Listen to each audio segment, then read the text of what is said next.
We're not going to make America great again. It was never that great.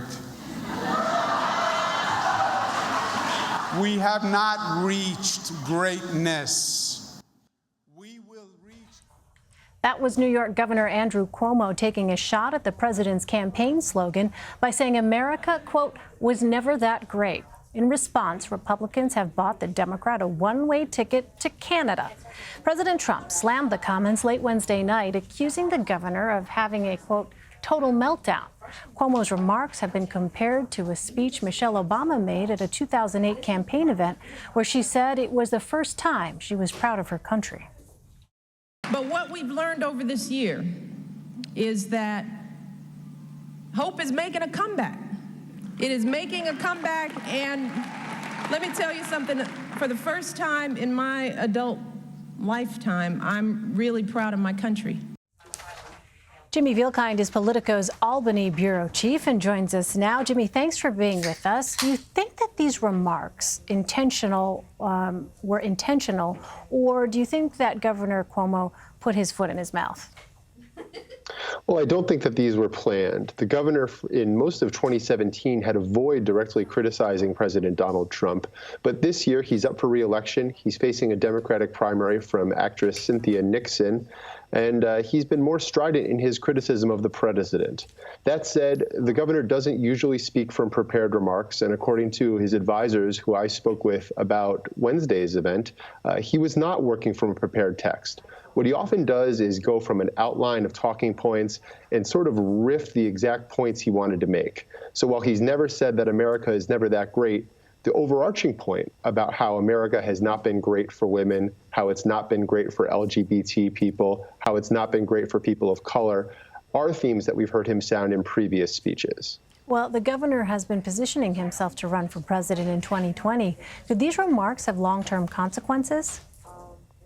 I think they do. And of the political analysts I spoke to today, they worry that it shows two things. First, it gives Republicans who were already disinclined to vote for Cuomo or support him fuel, and it's a great attack ad. The quote is there, it's pithy, and you can sort of hear in the crowd at the time the audible reaction that was sort of mixed, but certainly not applause.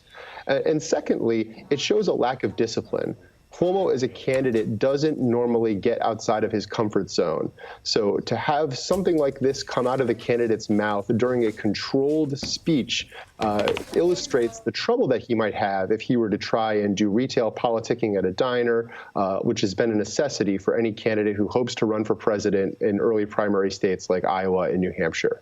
Well, in the short term, Governor Cuomo is facing Cynthia Nixon in the Democratic primary next month. Nixon knocked his remarks, saying he was trying and failing to sound like a progressive. Is there concern that leaning too far to the left could cost him votes in his state?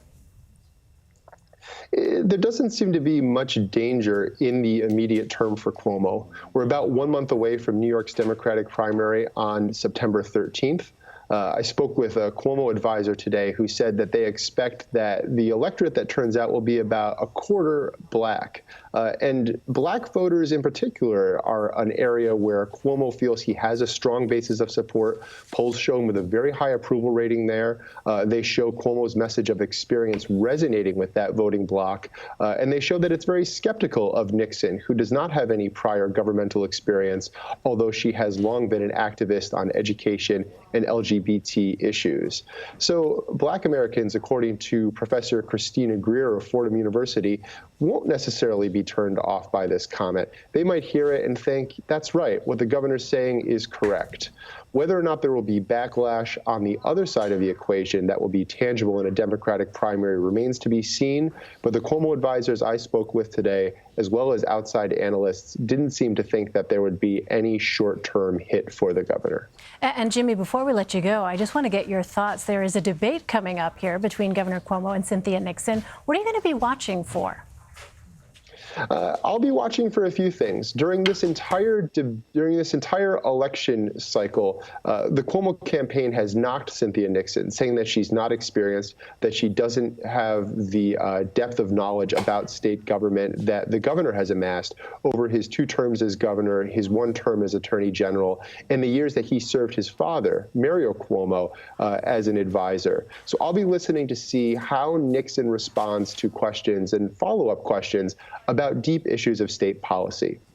I'll also be very focused on Cuomo's temperament. This is, of course, a race with an interesting gender dynamic, and Cuomo is not known for being very sensitive to such things.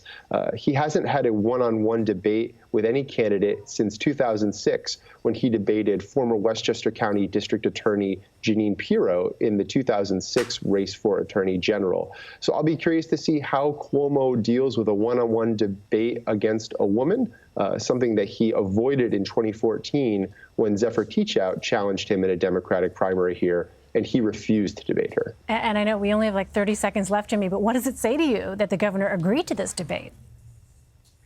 Well, I think it says that he's taking Nixon's challenge more seriously. It's no secret that New York, as other places in the country, has seen a big debate within the Democratic Party, whether it's going to be pulled in a more progressive direction or toward a more centrist tack.